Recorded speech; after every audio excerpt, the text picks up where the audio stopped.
দাবায় আরও এক স্বর্ণপদক ভারতের লঙ্কা জয় করে শনিবারে রাজ্যে ফিরল আরাধ্যা দাস।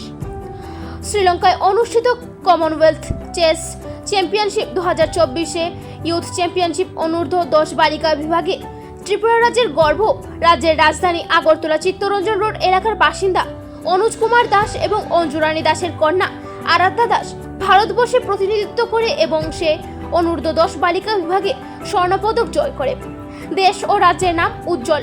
লঙ্কা বিজয় করে শনিবার রাজ্যে ফিরল আরাধ্যা। তাকে এমবিবি বিমানবন্দর স্বাগত জানান তার পরিবারের সদস্য এবং শুভাকাঙ্ক্ষীরা। আরাধ্যার এই সাফল্য দেশ ও রাজ্যের জন্য গর্বের। বিমানবন্দরে উপস্থিত সকল জনগণ আরাধ্যাকে রাজ্যে স্বাগত জানান এবং রাজ্যের নাম উজ্জ্বল করার জন্য অভিনন্দন জানান। বলা বাহুল্য, আরাধ্যা দাসের পিতা অনুজ কুমার দাস তার কন্যার সাফল্যের জন্য বিশেষ সম্মানের অধিকারী, কেননা নিজের চাকরি ছেড়ে মেয়ের সাফল্য অর্জনে মেয়ের পাশে দাঁড়িয়েছেন শিক্ষক, প্রশিক্ষক, অভিভাবক হিসাবে।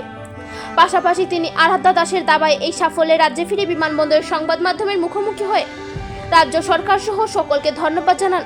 ওনার মেয়ের কমনওয়েলথ চেস চ্যাম্পিয়নশিপের স্বর্ণপদক জয়ের জন্য তিনি বলেন, আরাধ্যার এই জয় দেশের জয়, রাজ্যের জয় এবং আগামী দিনে যেভাবে রাজ্য সরকার তাদের সহযোগিতা করেছেন আরাধ্যা দেশ এবং রাজ্যের নাম অনেক দূর এগিয়ে দিয়ে উজ্জ্বল করতে সক্ষম হবে। পাশাপাশি স্বর্ণপদক জয় নিয়ে খোদে এই দাবাড়ু আরাধ্যা দাস সংবাদ মাধ্যমের মুখোমুখি হয়ে নিজের প্রতিক্রিয়া ব্যক্ত করতে গিয়ে আগামী দিনে দেশ এবং রাজ্যের নাম উজ্জ্বল করতে আরও বহুদূর এগিয়ে যেতে চায় বলে আশা প্রকাশ করে। খুব ভালো লাগছে। আর কিছুদিন আগে আমি লংগেস্ট ওমেন কম্পিটিশন করেছি, আর এখন কিছুদিন পর আবার এটা আমার খুবই ভালো। কি প্রতিযোগিতা ছিল, কোথায় অংশগ্রহণ করেছো, কোন বিভাগে অংশগ্রহণ করেছো?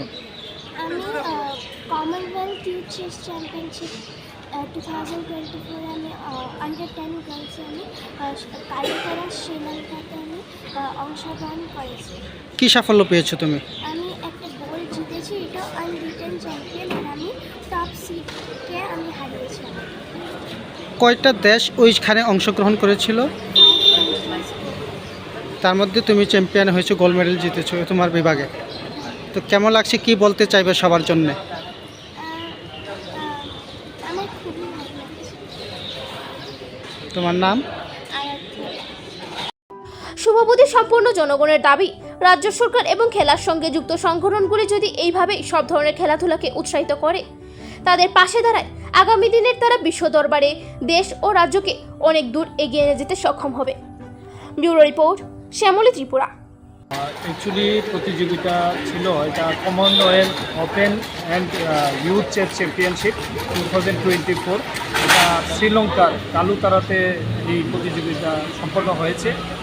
আর এই প্রতিযোগিতায় বিভিন্ন ক্যাটাগরির প্লেয়াররা খেলেছে। এর মধ্যে আরাধ্যা আমাদের রাজ্য থেকে দেশকে প্রতিনিধিত্ব করেছে আন্ডার 10 গার্লস বিভাগ। তো আরাধ্যার এই সাফল্যে আপনাদের কি প্রতিক্রিয়া? আরাধ্যার এই সাফল্যে আমাদের যেটা মনে হচ্ছে যে ওর নিজস্ব একটা ইচ্ছা আছে, আর সাথে ওর যারা কোচ আছে তাদের তো একটা বিরাট অবদান আছেই। আর আপনাদের মাধ্যমে আমি রাজ্য সরকারকে, বিশেষ করে ক্রীড়া দপ্তরকে আমি ধন্যবাদ জানাচ্ছি। আর কারণ ওনারা আরাধ্যার জন্য বিভিন্নভাবে সমর্থন করছে এবং সাপোর্ট দিয়ে যাচ্ছে। এইভাবে যদি পাশে থাকে তাহলে আগামী দিনে হয়তো আরাধ্যা আরও সফলতা অর্জন করতে পারবে। কারণ এই যে বিস্তৃত এই যে বিষয়টা, এই যে চেসের বিষয়টা, এটা কিন্তু অনেকটা অনেক বিশাল এটা রাস্তা। সেটাকে যদি ও অ্যাচিভ করতে হয় তাহলে রাজ্য সরকারের সমর্থন অবশ্যই দরকার হবে। এই বিষয়ে আপনাদের তরফ থেকে রাজ্য সরকারের কাছে বিশেষভাবে কিছু চাওয়ার আছে? আরাধ্যার পাশে রাজ্য সরকার বা যে ওই অ্যাসোসিয়েশন রয়েছে তাদের তরফ থেকে যদি একটু অন্যরকমভাবে দাঁড়ায় তাহলে আরাধ্যা আগামী দিনে আরেকটু উপরে যেতে পারবে, আরেকটু সহযোগিতা পাবে। শুধু রাজ্য সরকার নয়, রাজ্য সরকারের পাশাপাশি বেসরকারি যেগুলি সংস্থা আছে, ওনারা যদি আরাধ্যার পাশে এগিয়ে আসেন তাহলে আরাধ্যা আগামী দিনে এটা বিশ্বাস করি যে আরও ভালো সফলতা এনে দিতে পারবে আমাদের রাজ্যের জন্য এবং অবশ্যই দেশের জন্য। আর রাজ্য সরকারের যে উদ্যোগ নিয়েছে ক্রীড়া দপ্তর, সেটা সত্যি প্রশংসাযোগ্য। আগামী দিনে আমি আশা করি আরও ভালোভাবে ওনারা পাশে থাকবেন এবং এই সমস্ত যারা খেলোয়াড় আছেন তাদের পেছনে থেকে তাদেরকে অবশ্যই সাফল্যের চূড়ায় নিয়ে যেতে সাহায্য করবে।